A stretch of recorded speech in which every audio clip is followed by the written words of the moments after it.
Okay, get this, you're heading to Salem, right? Perfect timing. Especially if you're, well, anyone who loves a good dose of spooky this time of year. It really is the perfect season for it. But here's the thing, we're not just talking about the witchy souvenirs and the typical touristy stuff. Oh, no. Yeah. This deep dive, we're going deeper. Uncovering the hidden gems, the stories that most people totally miss when they go to Salem. Yeah, get ready.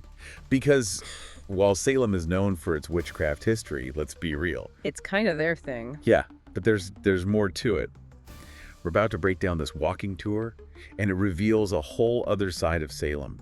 Like, did you know about its seafaring past? The architectural treasures? Give me all the deets. So the tour description mentions the Salem witch trials. Can't really ignore those, can you? But it also hints that there's this whole thing about Salem being a world-class seaport, which doesn't exactly make me think of witches and broomsticks. And that's where it gets really interesting. Before Salem was even known for the trials, it was a maritime powerhouse. Imagine bustling wharves, ships packed with exotic goods coming in, fortunes made and lost on the open seas. We're talking a major player in global trade. Okay, now I'm intrigued. So what made Salem such a prime spot for all this maritime action? Geography, my friend, and a bit of luck. See, Salem had this deep water harbor, which was like striking gold back when everything was sailing ships. They couldn't just dock those massive ships anywhere. Makes sense. So this perfect location made Salem a hub, right on those trade routes that went all the way to the East Indies.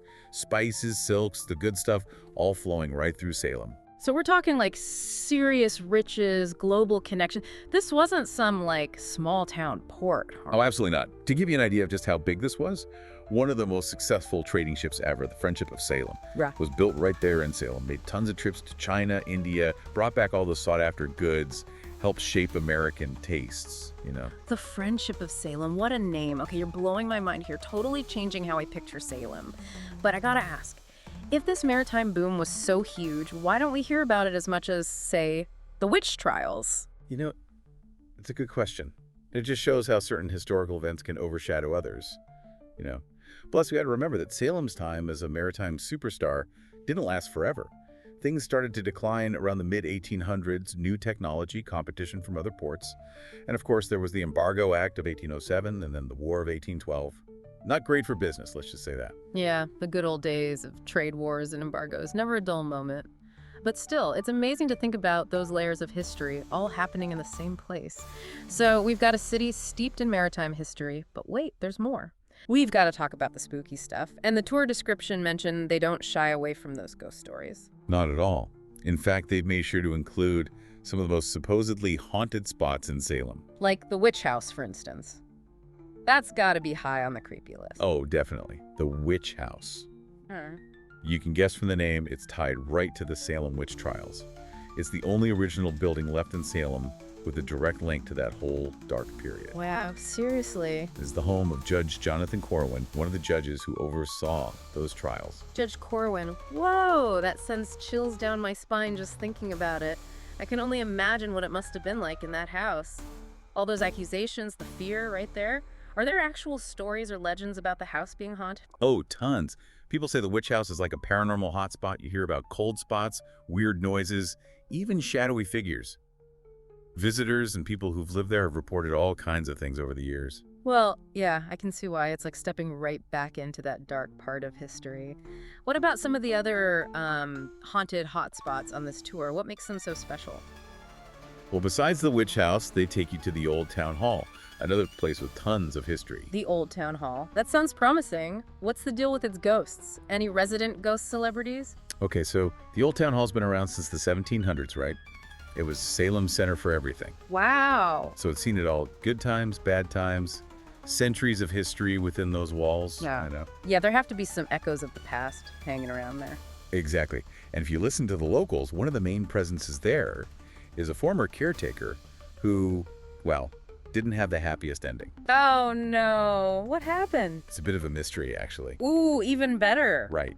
Some say he fell from that steep roof. Others think maybe he took his own life. No. We don't know for sure, but they say his spirit is still there, you know, making itself known every now and then. Spooky. But like, how do you haunt a town hall? Do the ghosts hold city council meetings or something?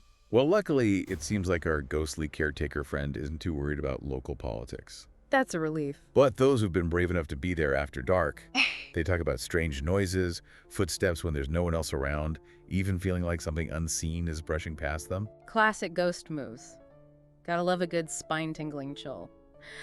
But seriously, it's amazing how these places become, like, vessels for stories, both the historical ones and the more, well, out there ones. Totally. And what I find so cool about this particular tour is that it's not afraid to embrace both sides, you know? Yeah. You get the real documented history, those kind of spooky tales that people have been telling for generations. It's that whole blend of fact and folklore that makes a place like Salem so fascinating, don't you think? 100%. It's like you're stepping into this living, breathing storybook. It's hard to tell where history ends and the hauntings begin. I love that. But even with all the spooky stuff, there's this real respect for history, and for the true stories these places hold. Yeah, it seems like they found a really good balance, which is awesome. And speaking of balance, we've been so caught up in the history and the spooky side of things. Right?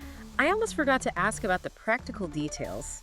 For those of us planning our own Salem adventures. Oh, right. Well, luckily this tour has that covered too. For one, all the guides are locals, historians, teachers, artists. They're passionate about Salem, Yeah. and they love sharing it with people. Now, that's what I call insider access. There's nothing like learning from people who know the place inside and out. I bet they've got some amazing stories to tell. Oh, I'm sure. Those little personal touches can make history come alive way more than any textbook ever could. Absolutely. Okay, so passionate local guides, check. But what about the actual logistics? How long is this tour and what should people expect? Good questions. The tour is about 2 hours long, and you cover a decent amount of ground, so comfy shoes are a must. Noted. Stylish but supportive walking shoes it is. Gotta be prepared for those cobblestones, right? Absolutely. Okay, what about the weather? New England can be a bit unpredictable, let's say. You're telling me.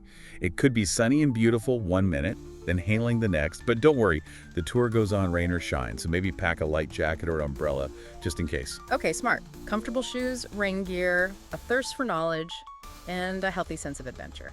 Anything else people should know before they go? Ooh, one last thing. And this is great news if you're a dog person.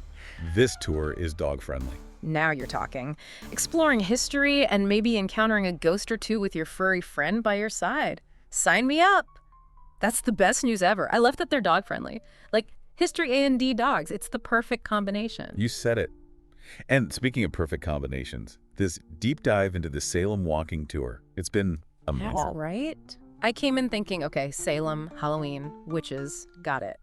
But you've added so many layers. Maritime history, gorgeous buildings, those ghost stories. Right. My mind is blown. I want to go, like, right now. That's what we like to hear. And trust me, once you're actually there walking those streets, you'll find even more cool stuff. There's nothing like experiencing it firsthand.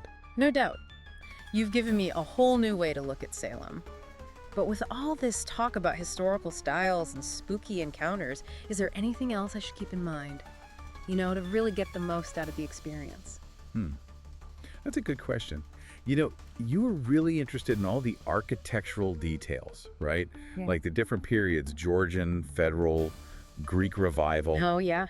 What if you did a little research on some of the specific houses in the McIntyre district beforehand? Okay, yeah. So instead of just being like, oh, pretty building, I could actually know something about it. Exactly. Imagine walking past the Pierce Nichols house, for example, and knowing that it was once owned by Drathmiel Pierce. Okay, who's that? He was a big-time merchant and ship owner back in Salem seafaring days. Or picture yourself standing in front of the Gardner Pingree house, and you see those Palladian windows, and you're like, oh, I know what that means. I love it. It's like turning my walk into a scavenger hunt for historical treasures. Right. And think about it. The more you know about the people who lived in those houses, walked those streets, the more those buildings come alive. You might even stumble upon some hidden connection to Salem's maritime past in a house you'd never even notice otherwise. Challenge accepted. You've given me so much to think about. I'm going from big picture history to tiny architectural details. This is awesome. I feel so much more prepared and super excited for my Salem adventure. That's what we'd love to hear. Just remember, the best explorations are all about being curious and really looking deeper. You never know what hidden gems and forgotten stories you might find when you do that. I can't wait. Thanks for taking this deep dive with me. Until next time.